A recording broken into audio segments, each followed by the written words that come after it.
ক্ষমতার কাছাকাছি থাকা রাজনীতিক, আমলা ও দুর্নীতিগ্রস্ত ব্যবসায়ীদের একটি চক্র রাষ্ট্রীয় সম্পদ, ব্যাংক ব্যবস্থা এবং উন্নয়ন প্রকল্পকে ব্যবহার করে নিজেদের সম্পদ বাড়িয়েছে আর সাধারণ মানুষের জীবনের মৌলিক প্রয়োজন পূরণের সংগ্রামে ব্যস্ত থেকেছে।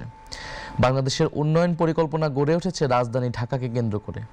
পরিকল্পিতভাবে এই মহানগর ও তার আশেপাশে বসবাসকারী 2 কোটি মানুষের চাহিদা পূরণের লক্ষ্যে বড় বড় সব অবকাঠামো, অর্থনৈতিক সুযোগ সুবিধা, শিক্ষা ও চিকিৎসা ব্যবস্থা গড়ে তোলা হয়েছে।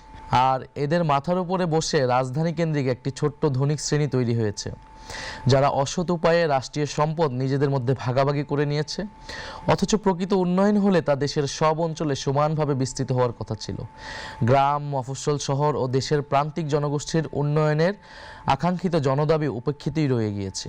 এই বৈষম্যমূলক ব্যবস্থার বিরুদ্ধেই জুলাই বিপ্লব ছিল একটি গণবিদ্রোহ, যার লক্ষ্য ছিল পুরনো বন্দোবস্ত ভেঙে ন্যায়ভিত্তিক রাষ্ট্র কাঠামো প্রতিষ্ঠা করা।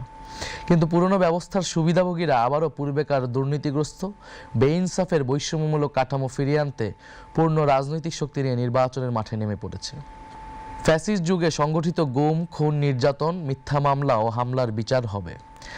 দীর্ঘ 15 বছর ফ্যাসিবাদী শাসনে খুনি হাসিনা গুম, হত্যা, বিনা বিচারে কারাবন্দী, হামলা, নির্যাতন, মিথ্যা মামলা করার ক্ষেত্রে পুরো রাষ্ট্রযন্ত্রকে ব্যবহার করেছে।